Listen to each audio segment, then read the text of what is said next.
A'udzu billahi minasyaitonir rajim.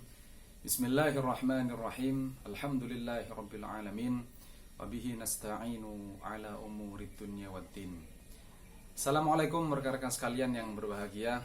Alhamdulillah rabbil alamin, kita bisa ketemu lagi ya, melanjutkan kajian ringan kita, ngobrol santai seputar Quran, seputar tafsir, seputar hadis dan Islam secara umum.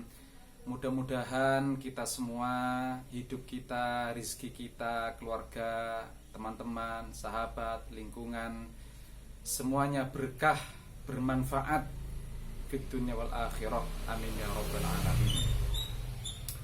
Nah, rekan-rekan sekalian, pada kesempatan yang lalu kita sudah tahu bahwasanya baik itu al-jin maupun setan, asyaiton ya, atau syayatin, atau al-jinnah, atau al-jan, semuanya itu menunjuk pada sifat ya. Menunjuk pada sifat, lebih kepada sifat gitu ya. Setan kita sudah tahu kemarin, dia bukan sosok ya. Asalnya setan itu adalah sifat yang jauh ya. Taba'ada, yang jauh, yang menjauhkan seseorang dari rahmat Allah, yang menjauhkan seseorang dari kebenaran, yang menjauhkan seseorang dari kebenaran ya, kecelakaan dan seterusnya dan sebagainya.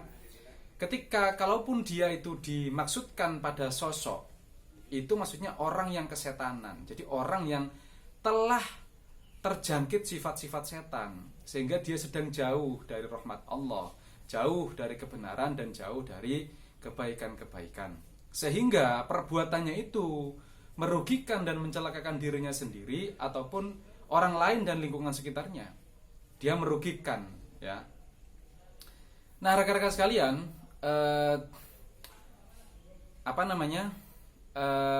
sifat itu ya, makanya di dalam sebuah riwayat atau hadis ya, itu ada dijumpai riwayat itu mengatakan bahwasanya iri dengki itu adalah setan ya, dan juga marah itu adalah setan. Perhatikan, iri dengki dan marah itu bukan sosok menunjuk pada orang personal, enggak. Iri dengki dan marah itu menunjuk kepada sifat ya.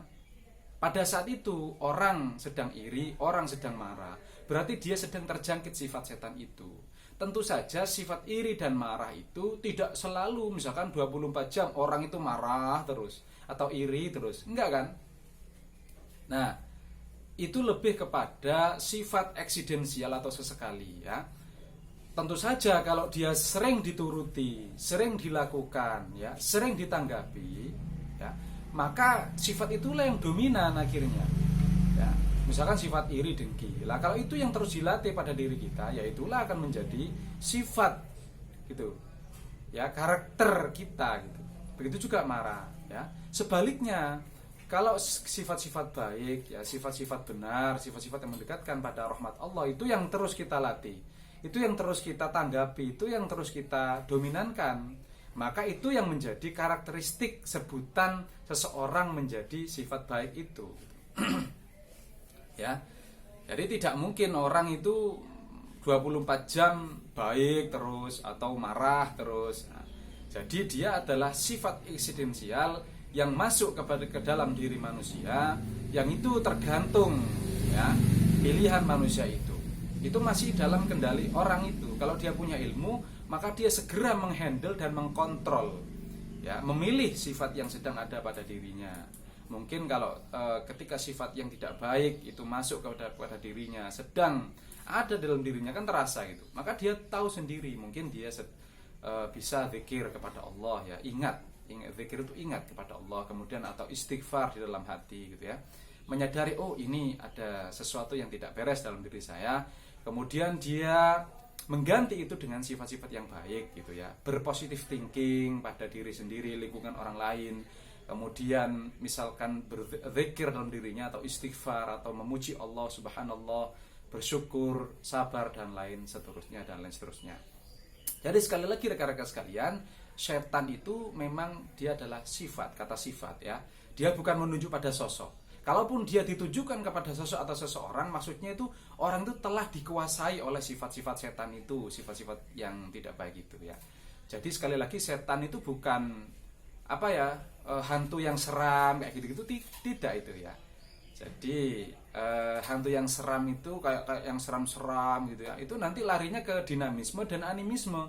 Ada pohon gitu ya, dianggap ada penunggunya, makhluk halus, hantu yang seram yang minta tumbal. Nah, itu sudah otak primitif manusia purba ya. Jadi dihayal-hayal dengan dirinya sendiri gitu ya. Jadi diduga-duga, kemudian dibuat-buat citra ya. Kemudian karena tidak punya rujukan dasar yang jelas, maka dia mengembangkan insting imajinasinya itu dengan menyembah pohon itu ya, misalkan dengan menyembah batu itu misalkan, atau misalkan setiap malam Jumat roh mbah mulai gitu ya, mbahnya pulang setiap malam Jumat nunggu di pintu misalkan. Atau misalkan kalau di Banyuwangi itu setiap malam Jumat disediai talam, ada istilahnya itu ketan putih ditaburi kacang-kacang kecil itu dan gula pasir gitu ya. Kemudian disediai kopi satu cangkir gitu, kopi hitam. Kemudian dikasih lampu oblek itu ya, lampu telempik, yang lampu yang bekas botolnya cat kecil, kemudian tutupnya dilubangi kecil, dikasih sumbu, kemudian dulu dikasih minyak tanah. Itu ditaruh di satu talam, dimasukkan ke dalam kamar, kamarnya ditutup gitu. Ketika ditanya, "Loh, Mbok, itu apa itu? Untuk apa?" "Ya, malam Jumat mbae mulai," gitu. Neneknya pulang, maksudnya almarhumah itu dikira pulang kalau malam Jumat rohnya itu gitu, masuk kamar gitu ya. Mungkin disuruh minum kopi, makan ketan gitu dan seterusnya ya. Maka ada anak yang nakal gitu. Kemudian dia masuk tanpa sepengetahuan mbok tadi, dia minum kopinya, dia makan ketannya gitu ya. Kemudian setelah setengah jam kemudian si mbok masuk.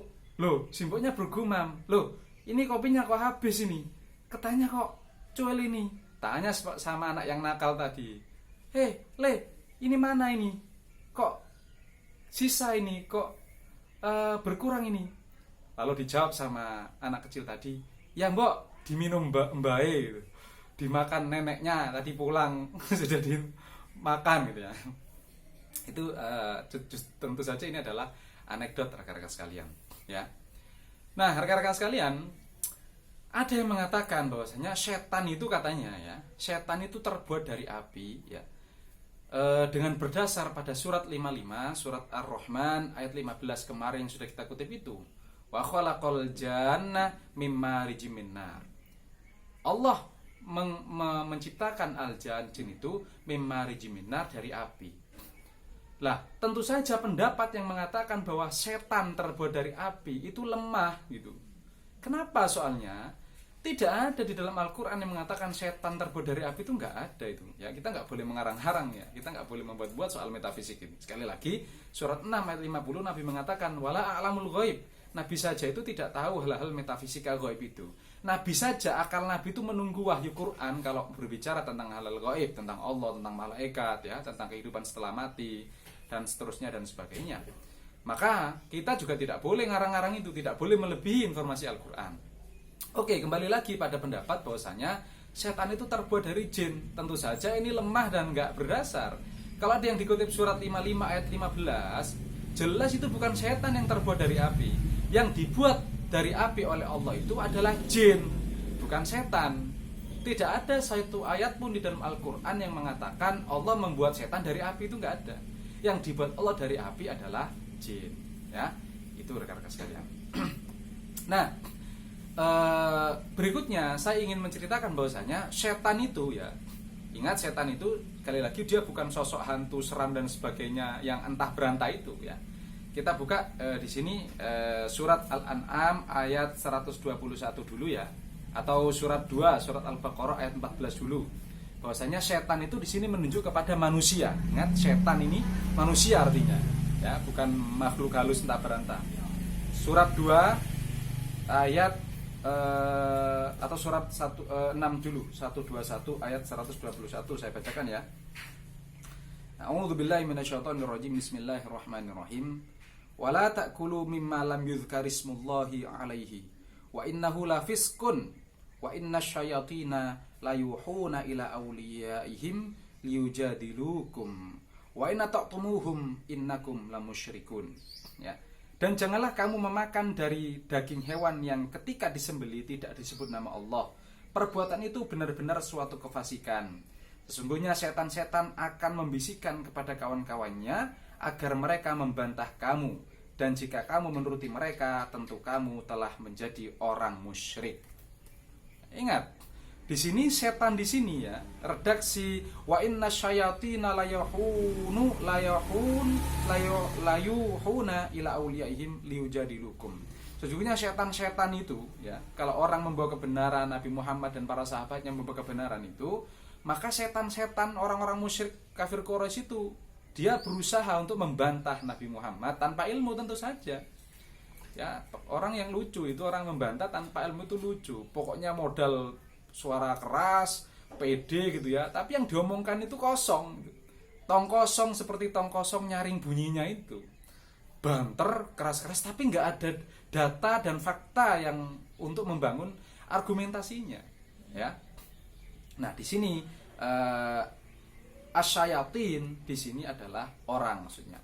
Lebih jelas lagi kita coba kutip surat 2 ya, surat Al-Baqarah ayat 14. Misalkan ya, kita buka dulu Al-Qur'annya. Surat 2 ayat 14.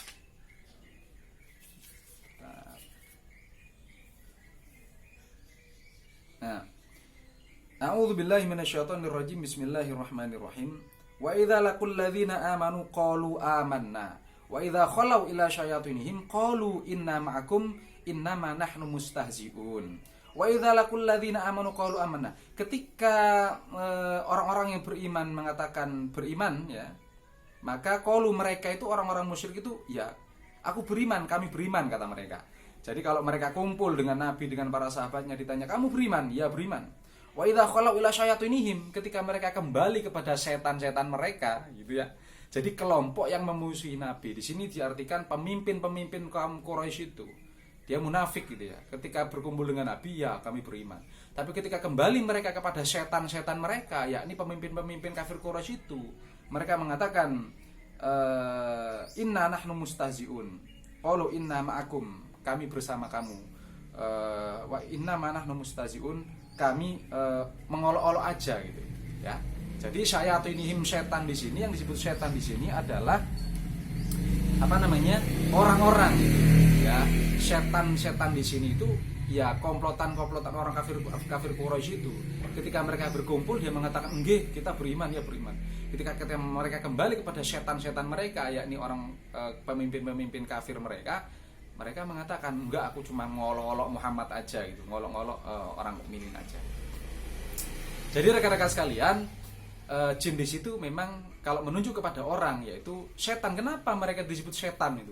Para pemimpin yang memusuhi Nabi, ya, yang mencelakakan Nabi, yang berusaha untuk membunuh dan memadamkan ajaran Quran itu, mereka disebut setan oleh Quran. Betul, karena mereka sedang menentang kebenaran, sedang jauh dari rahmat Allah yang berupa Al-Quran, berupa kebenaran itu. Ya, mereka disebut setan karena dia jauh mereka itu. Bukan orangnya, tetapi lebih kepada sifatnya yang dia kafir atau mengingkari Nabi dan Al-Quranul Karim. Jadi rekan-rekan sekalian, sejatinya ingat, energi itu adalah netral ya.